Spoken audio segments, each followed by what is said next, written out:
दीड एकरामध्ये तुरीची लागवड झालेली आहे. त्याच्या मागे माझा खर्च आलेला आहे 60 ते 70 हजार रुपये. त्याच्यानंतर फवारण्या केला, लगेच 10,000 रुपये दवाई मारली, अडी आली तिथं. त्याच्यानंतर मग अजून ढगाळ वातावरण आला, त्याच्यानं पूर्ण तुरी काळ्या पडल्या. अजून फवारणी केली, पाऊस पण आला हलका हलका, त्याच्यानं अजून काळ्या पडल्या.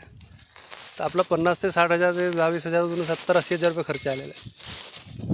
आपण तलाट्याकडे सांगितलं का आपले तुळीला असे झाल्या, मी ते पण पाणी केला नाही, येऊ म्हणला पण आले नाही. त्याच्यानंतर मग म्हणलं आता काय करावं, काटकूट करून सने जे होतील ते. पण शासनाकडून अशी विनंती आहे माझी, आम्हाला आर्थिक मदत करावी. उत्पन्न आता काय, ती लागवड जे लागली ते निघणे, खर्च पाणी बस.